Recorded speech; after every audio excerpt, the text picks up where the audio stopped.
I think this idea of loving yourself is a cultural obsession that has no basis in reality. Here's the challenge. When you're born, what do you got to do to be loved? Nothing.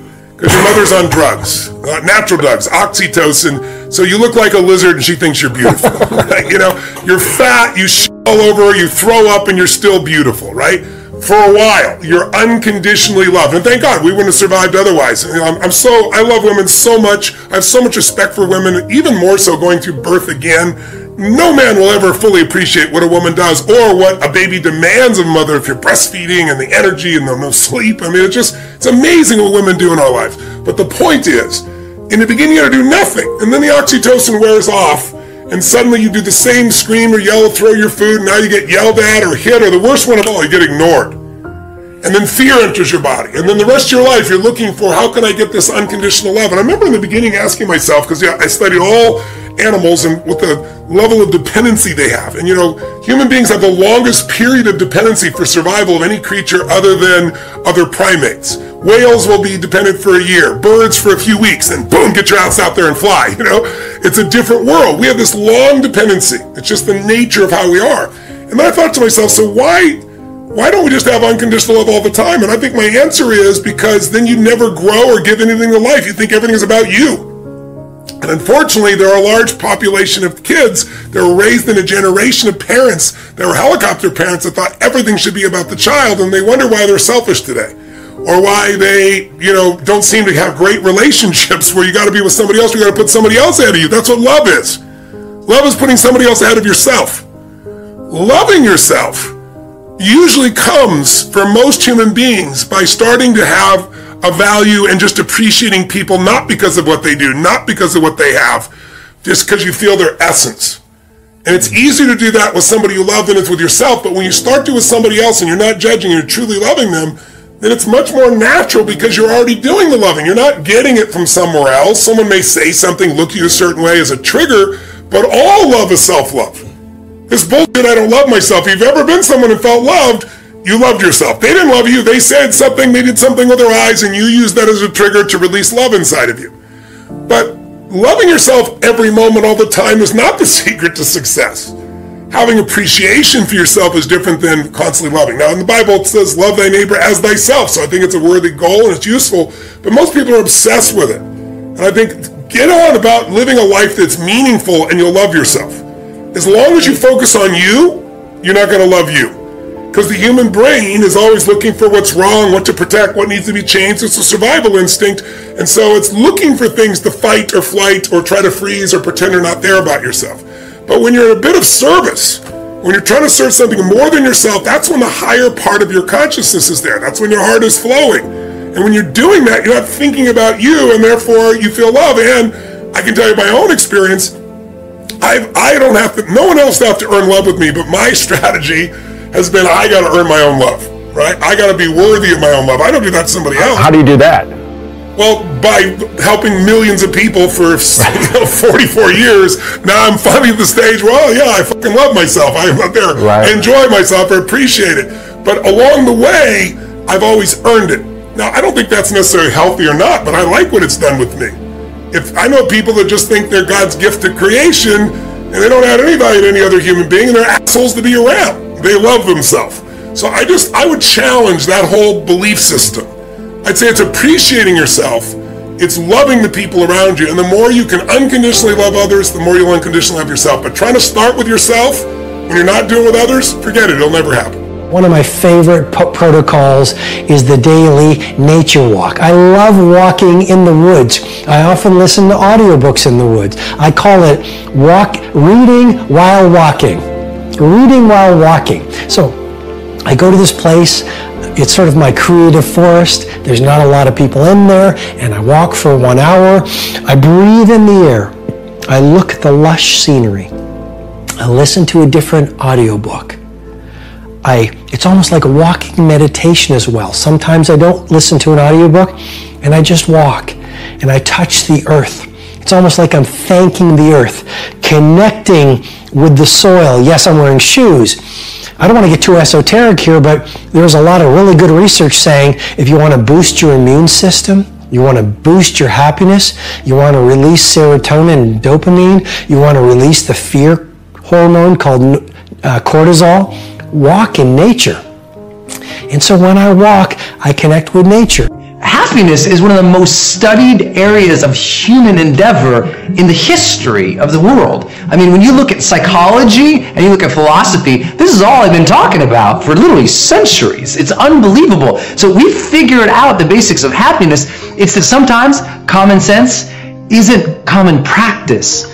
So people struggle for no reason. I mean, look at what we know about happiness. We know basically happiness usually comes from an orientation towards the world in which we look at the past, the present, and the future in specific ways. We often tend to look at the past with gratitude and with fond recollection. Even if there were struggles, challenges, suffering, turmoil, we find our places in the past and we feel a sense of acceptance about the past. It happened. It's good. All things were as they were, and today they are as they shall be. And it's being okay with whatever the past is, finding a peace, an acceptance, and a gratitude there allows us to be a little more free in the present. And being in the present, what makes us happy? Being engaged in whatever we are really doing. I mean, really engaged in it, mentally engaged in what we are doing each day. Where we're challenging ourselves just a little bit, where we're finding something we're passionate about, interested in, and challenging ourselves to bring our full conscious presence to the moment, to develop awareness, right? Almost all spiritual sort of texts and teachers and trainers are always trying to help people become just more present in the moment, more accepting of the world as it is, but here. The power of now stuff, right? It's like, get here, be engaged, be present with the moment. And then with the future, it's all about anticipating with excitement what's to come in the future. Even if the future is scary, even if there's still going to be hardship, because there will be, even if there's going to be struggle, yep, there will be too. But finding your marks, what are you excited about for tomorrow? And if you can't find anything to be excited about tomorrow, that has nothing to do with the reality of tomorrow. It has to do with your mindset. You've poisoned yourself in pools of pessimism for so long that you've drowned yourself of hope. That you've forgotten that there is magic to life, that there is something tomorrow. You could find something. Even if tomorrow you're just going to say, you know what? Tomorrow I'm going to get up, I'm going to feel better. Just going to decide to be. Be excited about that. Tomorrow I'm going to go do something nice for somebody. Tomorrow I'm going to get focused into this one project I've been waiting to do. Tomorrow I'm going to make the damn bed. Whatever it is, find something to be excited about for tomorrow. That's the basics of everything we know about your emotional world and your mental world of happiness. So simple, right? Be accepting at peace with the past. Be present and engaged here in the present, and be excited. Anticipate something for the future. So me and Jada was reflecting about love. And I asked her, I said, what does she think was, one of the biggest revelations that she had about love? She said that you cannot make a person happy. And I thought that was a real deep idea. You can make a person smile, you can make a person feel good, you can make a person laugh, but whether or not a person is happy is deeply and totally and utterly out of your control. I remember the day I retired. I literally said to Jada, that's it. I retire. I retire from trying to make you happy. I need you to go make yourself happy and just prove to me that it's even possible. And after we cracked the hell up, we started talking about, we came into this false romantic concept that somehow when we got married that we would become one.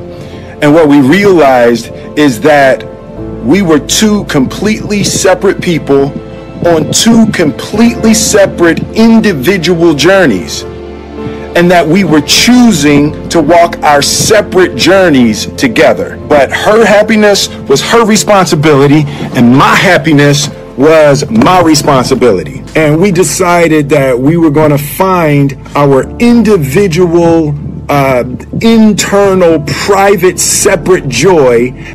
And then we were going to present ourselves to the relationship and to each other already happy, not coming to each other begging with our empty cups out, demanding that she fill my cup and demanding that she meet my needs. Unfair, and it's kind of unrealistic and can be destructive to place the responsibility for your happiness.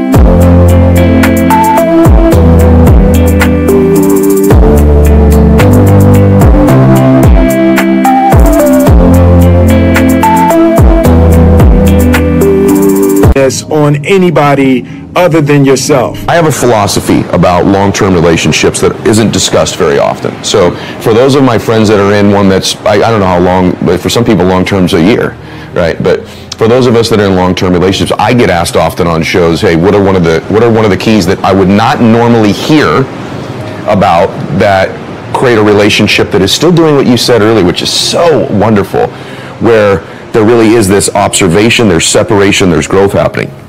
And so there's all these things they say in the long term. Be honest with one another, be trustworthy, make sure you're communicating. One of the things that I find with my friends and I who have had long-term, really good relationships is physical intimacy still.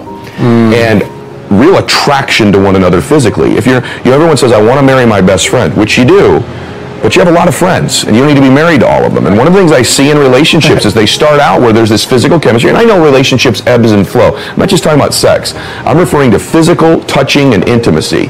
When I was dating Christiana, her dad was older than her mother, and it was his second marriage. His first wife had died of cancer. And oftentimes in second marriages, I see people kind of know the second time around, maybe the mistakes they made the first time. In his case, his wife had actually passed away. But when I would date her, I would often pick her up. And when you'd walk up to their home, their front door,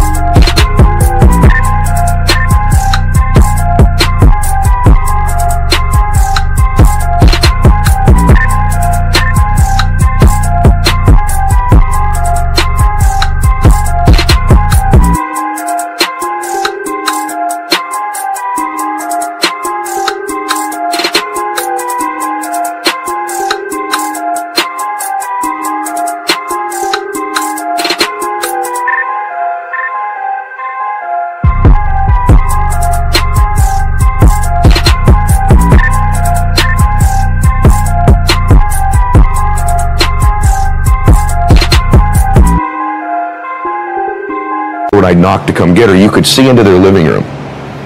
And my family didn't have this. My parents have their own dynamic.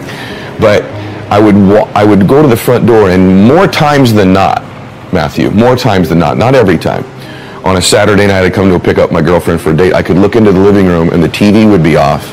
I get emotional because he's passed away, but they'd be slow dancing. Wow. And at an advanced age. Wow. They just slow dance in the living room together. Now, I don't know if that led to more than that in the bedroom afterwards, but they had real physical intimacy. They weren't just friends. They were lovers in every sense. Physical lovers. That doesn't always necessarily mean, but people ask me, what's one of the keys to a relationship? Physical intimacy. It's a box you better be checking. There's got to be that touching and that physical attraction to have a passionate relationship. And I reached a point senior year when my adjustment felt like me. I had actually convinced myself that I was this person and she me. Pretty, talented, but not stuck up. You know, a girl who laughed a lot at every stupid thing every boy said, and who lowered her eyes at the right moment and deferred, who learned to defer when the boys took over the conversation. I really remember this so clearly.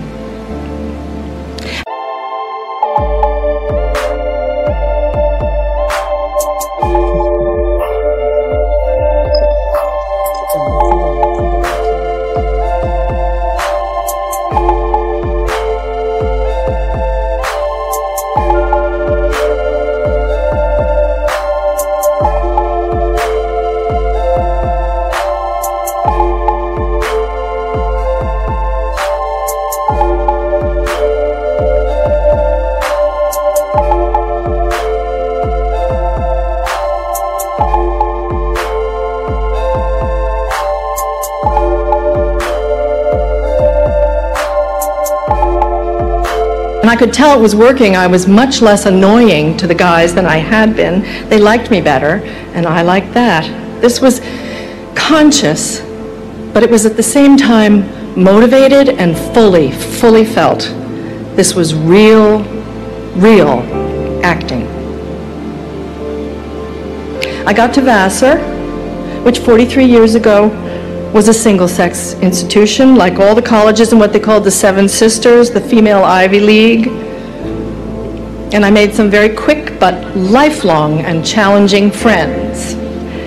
And with their help, outside of any competition for boys, my brain woke up.